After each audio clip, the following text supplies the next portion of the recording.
ओम शांति। 1/10/2025 की मुरली है। मुख्य रूप से बाबा ने कहा, बाबा रोज रोज जो बच्चों को याद की युक्तियां बतलाते हैं वो भाग्यशाली बच्चों को ही टच होती रहेगी। वो उन्हें फौरन अमल में लाएंगे। बाबा कहते, बच्चे कुछ टाइम एकांत में बगीचे में जाकर बैठो, बाबा से मीठी मीठी बातें करो, अपना चार्ट रखो तो उन्नति होती रहेगी।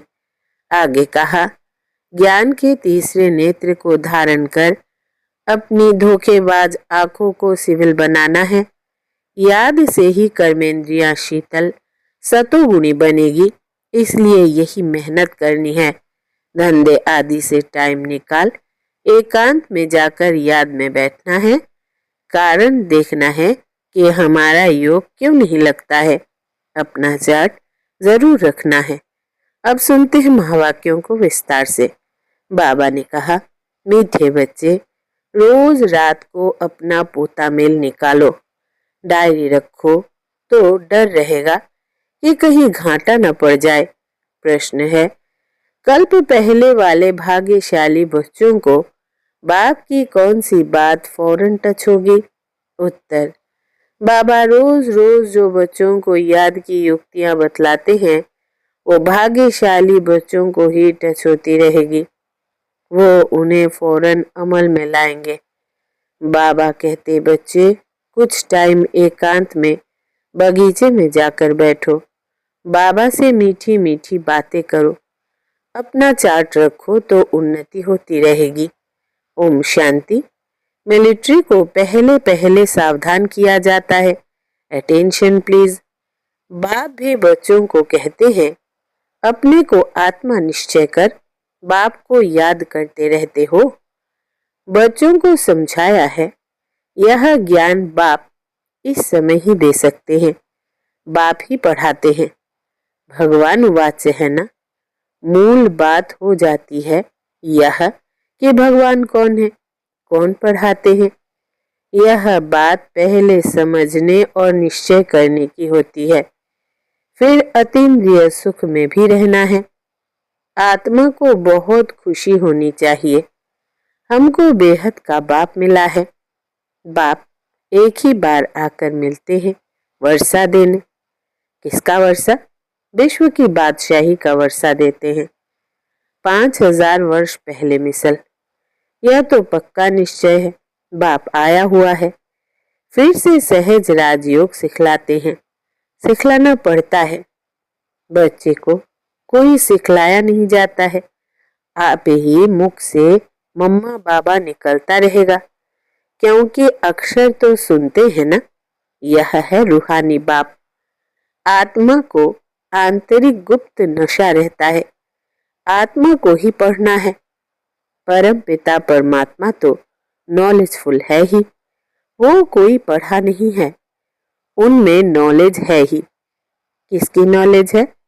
यह भी तुम्हारी आत्मा समझती है। बाबा में सारे सृष्टि के आदि मध्य अंत की नॉलेज है। कैसे एक धर्म की स्थापना और अनेक धर्मों का विनाश होता है, यह सब जानते हैं। इसलिए उनको जानी जाननहार कह देते हैं। जानी जाननहार का अर्थ क्या है? यह कोई भी बिल्कुल जानते नहीं है। अभी तुम बच्चों को बाप ने समझाया है कि यह स्लोगन भी जरूर लगाओ कि मनुष्य होकर अगर क्रिएटर और रचना के आदि मध्य अंत ड्यूरेशन रिपीटेशन को नहीं जाना तो क्या कहा जाए। यह रिपीटेशन अक्षर भी बहुत जरूरी है। करेक्शन तो होती रहती है ना। गीता का भगवान कौन? यह चित्र बड़ा फर्स्ट क्लास है। सारे वर्ल्ड में यह है सबसे नंबर 1 भूल। परम पिता परमात्मा को न जानने कारण फिर कह देते सब भगवान के रूप है। जैसे छोटे बच्चे से पूछा जाता है, तुम किसका बच्चा? कहेंगे फलाने का। फलाना किसका बच्चा? फलाने का। फिर कह देंगे वो हमारा बच्चा। वैसे यह भी भगवान को जानते नहीं तो कह देते हम भगवान हैं, इतनी पूजा भी करते हैं, परंतु समझते नहीं।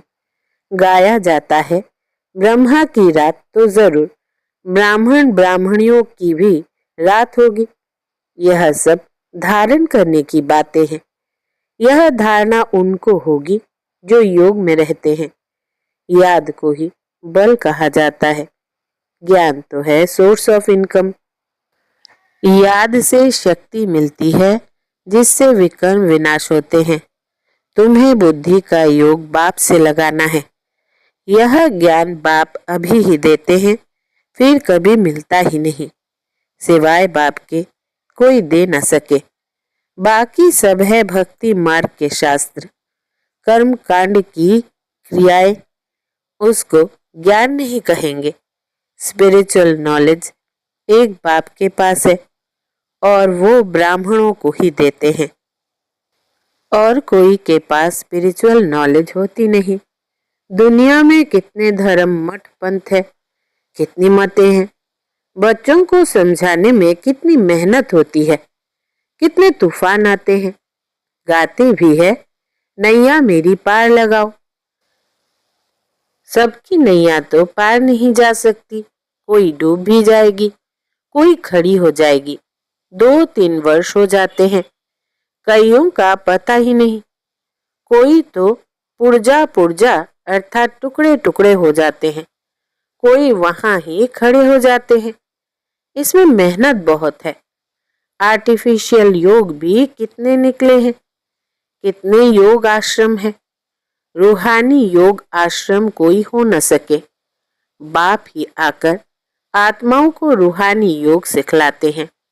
बाबा कहते हैं यह तो बहुत सहज योग है।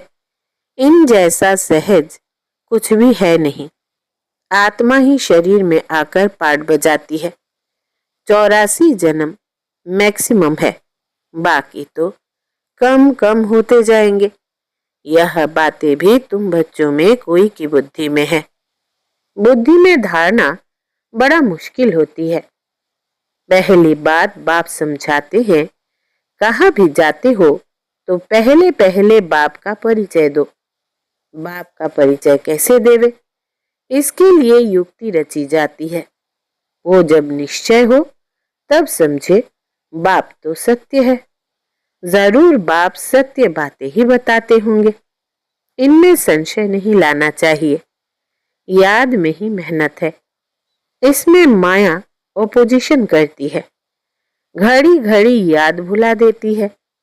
इसलिए बाबा कहते हैं चार्ट लिखो, तो बाबा भी देखे कौन कितना याद करते हैं। 1/4% भी चार्ट नहीं रखते हैं। कोई कहते हैं हम तो सारा दिन याद में रहता हूँ। बाबा कहते हैं यह तो बड़ी मुश्किल है। सारा दिन रात तो बांधेलिया जो मार खाती रहती वो याद में रहती होगी। शिव बाबा कहे इन संबंधियों से हम छूटेंगे। आत्मा पुकारती है, बाबा हम बंधन से कैसे छूटे। अगर कोई बहुत याद में रहते हैं तो बाबा को चार्ट भेजे। डायरेक्शन मिलते हैं। रोज रात को अपना पोता मेल निकालो, डायरी रखो। डायरी रखने से डर रहेगा, हमारा घाटा न निकल आए। बाबा देखेंगे तो क्या कहेंगे, इतने मोस्ट बेलावेड बाबा को इतना समय ही याद करते हो। लौकिक बाप को, स्त्री को तुम याद करते हो, मुझे इतना थोड़ा भी याद नहीं करते हो। चार्ट लिखो तो आप ही लग जाएगी। इस हालत में मैं पद पा नहीं सकूंगा। इसलिए बाबा चार्ट पर जोर दे रहे हैं।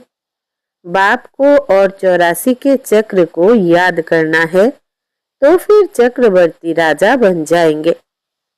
आप समान बनेंगे तब तो प्रजा पर राज्य करेंगे। यह है ही राजयोग, नर से नारायण बनने का एम ऑब्जेक्ट यह है।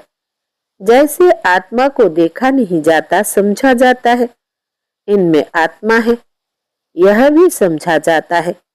इन लक्ष्मी नारायण की जरूर राजधानी होगी। इन्होंने सबसे जास्ती मेहनत की है, तब स्कॉलरशिप पाई है। जरूर इन्हों की बहुत प्रजा होगी, ऊंच से ऊंच पद पाया है। जरूर बहुत योग लगाया है, तब पास विद ऑनर हुए। यह भी कारण निकालना चाहिए, हमारा योग क्यों नहीं लगता है। धंधे आदि के झंझट में बहुत बुद्धि चली जाती है, उनसे टाइम निकाल इस तरफ जास्ती ध्यान देना चाहिए। कुछ टाइम निकाल बगीचे में एकांत में बैठना चाहिए। फीमेल तो जा न सके, उनको तो घर संभालना है, पुरुषों को सहज है। कल्प पहले वाले जो भाग्यशाली होंगे उनको ही यह टच होगा। पढ़ाई तो बहुत अच्छी है, बाकी हर एक की बुद्धि अपनी होती है। कैसे भी करके बाप से वर्षा लेना है। बाप डायरेक्शन सब देते हैं, करना तो बच्चों को ही है। बाबा डायरेक्शन देंगे जनरल, एक एक पर्सनल भी आकर कोई पूछे तो राय दे सकते हैं। तीर्थों पर बड़े बड़े पहाड़ों पर जाते हैं तो पंडे लोग सावधान करते रहते हैं, बड़ी मुश्किलात से जाते हैं। तुम बच्चों को तो बाप बहुत सहज युक्ति बताते हैं। बाप को याद करना है, शरीर का भान खत्म करना है। बाप कहते हैं मुझे याद करो, बाप आकर नॉलेज दे चले जाते हैं। आत्मा जैसा तीखा रॉकेट और कोई हो नहीं सकता। वो लोग मून आदि तरफ जाने में कितना टाइम वेस्ट करते हैं, यह भी ड्रामा में नूंद है। यह साइंस का हुनर भी विनाश में मदद करता है। वो है साइंस, तुम्हारी है साइलेंस। अपने को आत्मा समझ बाप को याद करना, यह है डेड साइलेंस। मैं आत्मा शरीर से अलग हूँ, यह शरीर पुरानी जूती है। सर्प कछुए के मिसाल भी तुम्हारे लिए है। तुम ही कीड़े जैसे मनुष्यों को भू भू कर मनुष्य से देवता बनाती हो। विषय सागर से क्षीर सागर में ले जाना तुम्हारा काम है। सन्यासियों को यह यज्ञ तप आदि कुछ भी करना नहीं है। भक्ति और ज्ञान है ही गृहस्थियों के लिए। उन्हों को तो सतयुग में आना ही नहीं है। वो क्या जाने इन बातों से। यह भी ड्रामा में नूंद है इस निवृत्ति मार्ग वालों की, जिन्होंने पूरे 84 जन्म लिए हैं। वही ड्रामा अनुसार आते रहेंगे, इसमें भी नंबरवार निकलते रहेंगे। माया बड़ी प्रबल है, आंखें बड़ी क्रिमिनल है। ज्ञान का तीसरा नेत्र मिलने से आंखें सिविल बनती है, फिर आधा कल्प कभी क्रिमिनल नहीं बनेगी। यह है बड़ी धोखेबाज। तुम जितना बाप को याद करेंगे उतना कर्मेंद्रियां शीतल होंगी। फिर 21 जन्म कर्मेंद्रियों को चंचलता में आना नहीं है। वहां कर्मेंद्रियों में चंचलता होती नहीं। सब कर्मेंद्रियां शांत सतुगुणी रहती है। देह अभिमान के बाद ही सब शैतानी आती है। बाप तुमको देही अभिमानी बनाते हैं। आधा कल्प के लिए तुमको वर्षा मिल जाता है। जितनी जो मेहनत करते हैं उतने ऊंच पद पाएंगे। मेहनत करनी है देही अभिमानी बनने की, फिर कर्मेंद्रियां धोखा नहीं देंगी। अंत तक युद्ध चलती रहेगी। जब कर्मातीत अवस्था को पाएंगे तब वो लड़ाई भी शुरू होगी। दिन प्रतिदिन आवाज होता जाएगा, मौत से डरेंगे। बाप कहते हैं यह ज्ञान सबके लिए है, सिर्फ बाप का परिचय देना है। हम आत्माएं सब भाई भाई है, सब एक बाप को याद करते हैं। गॉड फादर कहते हैं। करके कोई नेचर को मानने वाले होते हैं, परंतु गॉड तो है ना, उनको याद करते हैं मुक्ति, जीवन मुक्ति के लिए। मोक्ष तो है नहीं, वर्ल्ड की हिस्ट्री ज्योग्राफी को रिपीट करना है। बुद्धि भी कहती है जब सतयुग था तो एक ही भारत था, मनुष्य तो कुछ भी नहीं जानते। इन लक्ष्मी नारायण का राज्य था ना, लाखों वर्ष की बात हो न सके। लाखों वर्ष होते तो कितनी ढेर संख्या हो जाती। बाप कहते हैं अब कलयुग पूरा हो, सतयुग की स्थापना हो रही है।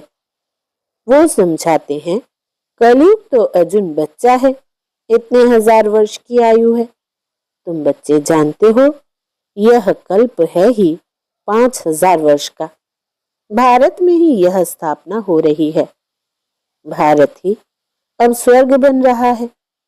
अभी हम श्रीमत पर यह राज्य स्थापन कर रहे हैं। अब बाप कहते हैं मामेकम याद करो। पहला पहला शब्द ही यह दो। जब तक बाप का निश्चय नहीं होगा तब तक प्रश्न पूछते रहेंगे। फिर कोई बात का उत्तर नहीं मिलेगा तो समझेंगे यह जानते कुछ भी नहीं, और कहते हैं भगवान हमको पढ़ाते हैं। इसलिए पहले पहले तो एक ही बात पर ठहर जाओ। पहले बाप का निश्चय करें कि बरोबर सभी आत्माओं का बाप एक ही है और वो है रचता, तो जरूर संगम पर ही आएंगे। बाप कहते हैं मैं युगे युगे नहीं, कल्प के संगम युग पर आता हूँ। मैं हूं ही नई सृष्टि का रचता। तो बीच में कैसे आऊंगा? मैं आता ही हूँ पुरानी और नई के बीच में। इनको पुरुषोत्तम संगम युग कहा जाता है। तुम पुरुषोत्तम भी यहाँ बनते हो।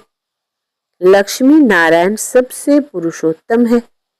एम ऑब्जेक्ट कितनी सहज है। सबको बोलो यह स्थापना हो रही है। बाबा ने कहा है पुरुषोत्तम अक्षर जरूर डालो, क्योंकि यहाँ तुम कनिष्ठ से पुरुषोत्तम बनते हो। ऐसी ऐसी मुख्य बातें भूलनी नहीं चाहिए और संबत की डेट भी जरूर लिखनी चाहिए। यहाँ तुम्हारी पहले से राजाई शुरू हो जाती है। औरों की राजाई पहले से नहीं होती। वो तो धर्म स्थापक आए तब उनके पीछे उनके धर्म की वृद्धि हो। करोड़ों बने तब राजाई चले। तुम्हारी तो शुरू से सतयुग में राजाई होगी। यह किसको भी बुद्धि में नहीं आता कि सतयुग में इतनी राजाई कहाँ से आई। कलयुग अंत में इतने ढेर धर्म है, फिर सतयुग में एक धर्म एक राज्य कैसे हुआ? कितने हीरे जवाहरों के महल है। भारत ऐसा था जिसको पैराडाइज कहते थे। 5,000 वर्ष की बात है। लाखों वर्ष का हिसाब कहाँ से आया? मनुष्य कितने मूंझे हुए हैं। अब उनको कौन समझाए? वे समझते थोड़ी है कि हम आसुरी राज्य में हैं। इनकी अर्थात देवताओं की तो महिमा सर्वगुण संपन्न है। इनमें 5 विकार नहीं है, क्योंकि देही अभिमानी है। तो बाप कहते हैं मुख्य बात है याद की। 84 जन्म लेते लेते तुम पतित बने हो, अब फिर पवित्र बनना है। यह ड्रामा का चक्र है। अच्छा, मीठे मीठे सिकिलधे बच्चों प्रति माता पिता बाप दादा का याद प्यार और गुड मॉर्निंग। रूहानी बाप की रूहानी बच्चों को नमस्ते। हम रूहानी बच्चों की रूहानी माता पिता बाप दादा को याद प्यार, गुड मॉर्निंग और नमस्ते बाबा नमस्ते। धारणा के लिए मुख्य सार।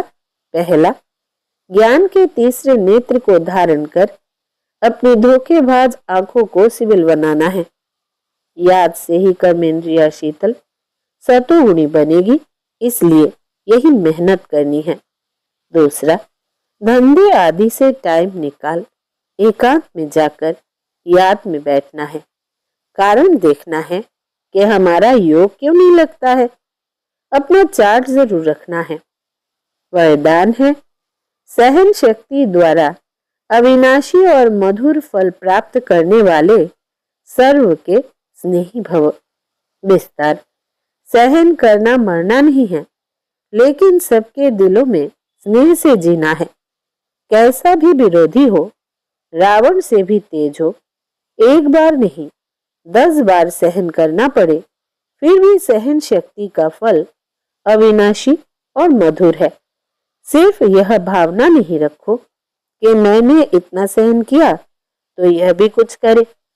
अल्पकाल के फल की भावना नहीं रखो, रहम भाव रखो। यही है सेवा भाव। सेवा भाव वाले सर्व की कमजोरियों को समा लेते हैं, उनका सामना नहीं करते। स्लोगन है, जो बीत चुका उसको भूल जाओ। बीती बातों से शिक्षा लेकर आगे के लिए सदा सावधान रहो। जो बीत चुका उसको भूल जाओ। बीती बातों से शिक्षा लेकर आगे के लिए सदा सावधान रहो। अव्यक्त इशारे। स्वयं और सर्व के प्रति मनसा द्वारा योग की शक्तियों का प्रयोग करो।